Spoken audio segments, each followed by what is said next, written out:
지금 이 시각 여러분이 주목할 만한 이슈 살펴보겠습니다. 서울 강북구 소재 모텔에서 음료에 약물을 섞어 남성 2명을 숨지게 한 20대 여성이 구속됐습니다. 평소 복용하던 처방약을 섞은 것으로 파악됐는데요. 피해자들을 재우려 했을 뿐 살해할 의도는 없었다고 주장했습니다. 송채은 기자입니다. 손을 잡은 남녀가 나란히 건물로 들어갑니다.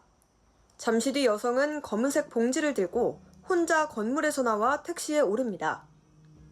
영상 속 여성은 지난 9일 서울 강북구의 한 모텔에서 20대 남성 B씨를 숨지게 한 피의자 20대 A씨입니다.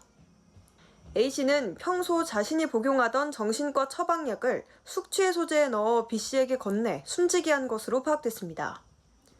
상해 치사 등의 혐의로 구속영장이 청구됐는데 법원은 도망할 염려가 있다며 구속영장을 발부했습니다.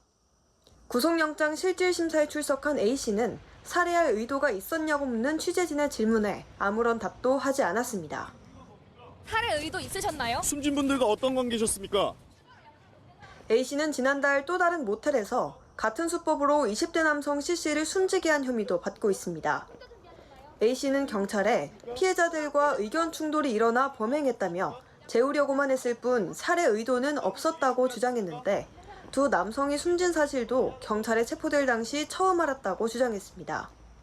한편 지난해 12월에는 A씨가 교제하던 20대 남성 D씨에게 같은 수법으로 상해를 입혀 경찰에 진정건이 접수되기도 했습니다.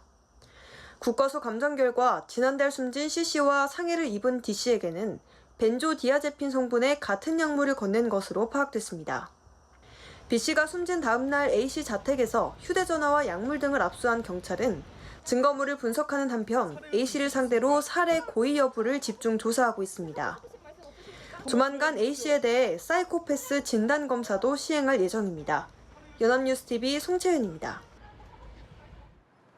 국가정보원이 김정은 북한 국무위원장의 딸 주애가 후계 내정 단계라고 밝혔습니다. 또 조건이 맞는다면 북미 대화가 성사될 가능성도 있는 것으로 내다봤는데요. 한편 지난 2024년 이재명 대통령 피습 사건 당시 테러범은 극우 유튜버 영향을 받았다고 국정원은 판단했습니다. 김민아 기자가 보도합니다. 새해 첫날 선대 시신이 안치된 금수산 태양궁전을 처음으로 찾은 김 위원장의 딸 주애. 김 위원장의 가장 옆자리에 서면서 서열 2위로서 위상을 드러냈습니다. 국가정보원은 국회 정보위원회에 김주애가 후계자 수업을 넘어 후계 내정 단계에 접어들었다고 보고했습니다.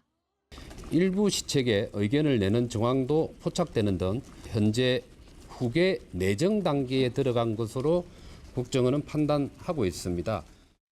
정보위 야당 간사인 이 의원은 국정원이 9차 당대회와 부대 행사 시 김주애 참석 여부, 의전 수준, 실명 사용 등을 집중 점검할 계획이라고 보고했다고 전했습니다.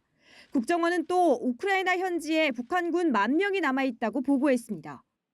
쿠르스크 국경 방어에 전투병 10,000여 명이 가 있고 재건 임무로 건설 공병부대 1,000여 명이 투입 중이며 북한이 6천여 명의 사상자 발생에도 현대 전술과 전장 데이터 습득 등을 통해 무기체계 성능을 개량하고 있다고도 전했습니다. 북미 관계에 대해선 향후 조건이 갖춰지면 미국과 대화에 나설 가능성이 있다고 보고했습니다. 그 근거로는 도널드 트럼프 미국 대통령에 대한 직접적인 비방과 ICBM 시험 발사를 자제하는 것을 들었습니다. 한편 국정원은 이재명 대통령 가덕도 테러범이 극우 유튜버 고성국의 영향을 받은 걸 확인했다고 보고했습니다. 여당 간사인 박선원 의원은 국정원이 테러범이 고성국과 통화하고 고성국 TV에 실제로 방문한 사실을 일부 확인했다고 전했습니다. 테러범과 고 씨의 연관성에 대해 국정원은 수사기관이 수사하고 국정원에선 할 수 있는 것은 다 한다고 전했다고 밝혔습니다. 연합뉴스TV 김민아입니다. 압도적 점유율을 보이는 국내 제당 3사가 설탕값 담합 혐의로 4천억 원대의 과징금 철퇴를 맞았습니다. 이들의 담합 관련 매출액만 3조 3천억 원에 이르는데요. 정부의 물가 교란 행위 엄단 기조에 맞춰 공정위는 현재 진행 중인 밀가루, 계란 등의 담합 사건도 신속 처리하겠다고 밝혔습니다. 장한별 기자입니다. CJ제일제당, 삼양사, 대한제당 등 설탕 제조 판매 업체 3사가 설탕 가격을 담합한 혐의로 공정거래위원회로부터 과징금을 부과받았습니다. 이번 과징금 규모는 총 4,083억 원. 담합 사건 중 역대 두 번째 규모이고 사업자당 평균 부과금은 최대 수준입니다. 공정위에 따르면 이들은 2021년부터 지난해 4월까지 8차례에 걸쳐 원재료 가격에 따라 설탕 가격 변동폭과 시기를 합의해왔습니다.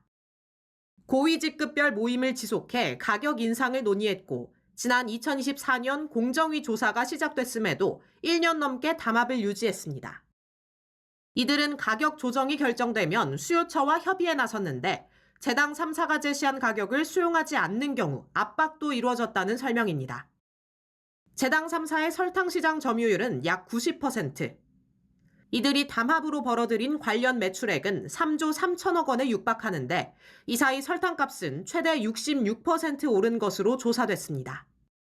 제당사들은 이익을 극대화할 수 있었고 반대로 수요처들, 식품 사업자들, 제조업체들은 가격 인상 압박을 받게 되어 최종적으로는 식료품을 구매하는 소비자들이 고스란히 피해를 입을 수밖에 없었습니다. 공정위는 제당 3사가 지난 2007년에 이어 다시 한번 담합을 벌였다는 점을 지적하며 향후 3년간 설탕 가격의 변경 현황을 연 2회 보고하는 등의 시정명령도 내렸습니다. 앞서 이재명 대통령은 식품물가 담합 행위를 엄단하라고 주문했는데 이에 검찰 역시 담합 혐의로 제당 3사 임원진을 재판에 넘긴 바 있습니다. 공정위는 이번 제재 발표와 함께 현재 진행 중인 밀가루, 전분당, 계란 등 담합 사건도 신속 처리하겠다고 밝혔습니다. 연합뉴스TV 장한별입니다. 민희진 전 어도어 대표와 하이브가 1년 반 넘게 이어온 소송 1심에서 법원이 민 전 대표의 손을 들어줬습니다. 재판부는 뉴진스 빼가기 의혹 등 하이브 측의 주장을 받아들이지 않았고 민 전 대표에 255억 원을 지급하라고 판결했습니다. 이화영 기자입니다. 하이브와의 소송전에서 민희진 전 어도어 대표가 완승했습니다. 2024년 7월 하이브가 민 전 대표에게 주주간 계약 해지 확인 소송을 제기하고 약 1년 7개월 만에 나온 판단입니다. 쟁점은 민 전 대표의 계약 위반 여부였습니다. 재판부는 민 전 대표가 어도어 독립 방안을 모색한 사실을 인정하면서도 그 사정만으로 계약을 중대하게 위반했다고 보기 어렵다고 밝혔습니다. 또 뉴진스 빼내기 계획을 실행했다는 하이브 측의 주장도 받아들이지 않았습니다. 주주간 계약 해지가 정당하지 않으니 민 전 대표의 풋옵션, 주식 매수 청구권 행사는 유효하다는 판단입니다. 이에 따라 재판부는 하이브가 민 전 대표에게 풋옵션 행사에 따른 주식 매매 대금 255억 원을 지급하라고 선고했습니다. 하이브가 주장하고 있는 카톡이든 여러 의혹이든 증거들 전부 다 지적을 하면서 하이브가 설명하는 주장이 틀렸고 민희진 대표가 해명하는 이 내용이 다 옳다. 하이브는 판결문 검토 후 항소 등 향후 법적 절차를 진행할 예정이라고 짧게 입장을 밝혔습니다. 한편 이번 소송의 재판부는 어도어가 민 전 대표, 다니엘 등에게 제기한 430억 9천여만 원 규모의 손해배상 청구 소송도 심리하고 있어 이번 판단이 향후 법적 공방에 어떤 영향을 미칠지 주목됩니다. 연합뉴스TV 이화영입니다. 3년간 이어진 LG 일가 상속 분쟁에서 구광모 회장이 승소했습니다. 1심 법원은 기존 상속 분할이 적법하다며 새 모녀의 청구를 기각했습니다. 최지원 기자입니다. 구본무 선대 회장의 상속 재산을 둘러싼 법정 다툼에서 법원은 구광모 회장의 손을 들어줬습니다. 서울 서부지법은 구본무 선대 회장의 아내와 딸들이 구광모 회장을 상대로 낸 상속 회복 청구를 모두 기각했습니다. 재판부는 상속 재산 분할 협의서는 유효하고 작성 과정에 기망 행위도 없었다고 판단했습니다. 상속 분쟁은 2018년 구본무 선대 회장이 별세하며 시작됐습니다. 구 선대 회장이 남긴 재산은 LG 주식 11.28%를 비롯해 2조 원 규모로 구광모 회장과 새 모녀는 합의에 따라 주식을 나눠 갖는다는 내용의 상속재산 분할 협의서를 작성했습니다. 하지만 새 모녀 측은 지난 2022년 이 협의서가 유효하지 않다며 상속회복 청구를 제기했습니다. 구 회장에게 모든 경영재산을 상속한다는 유언장이 있는 줄 알고 분할 협의서를 작성했는데 유언장이 없으니 협의가 무효라는 겁니다. 그러면서 통상 법정 상속 비율에 따라 재산을 다시 나눠야 한다고 주장해왔습니다. 하지만 재판부는 유언장과 비슷한 선대 회장의 유지가 담긴 메모가 존재하는 만큼 그 상황에서 작성된 분할 협의서는 유효하다고 봤습니다. 또 협의서 내용에 대해 새 모녀가 구체적인 의사표시를 했고 구 회장이 모든 주식을 받는다는 최초 내용과 달리 두 딸과 지분을 나누기로 협의서 내용을 바꿨다는 점도 짚었습니다. 구 회장 측 변호인은 당시 상속재산 분할 협의가 적법한 절차에 따라 이루어졌다는 점이 법원에서 확인됐다는 입장문을 냈고 새 모녀 측 변호인은 판결을 받아들이기 어렵다고 밝혔습니다. 연합뉴스 TV 최주원입니다.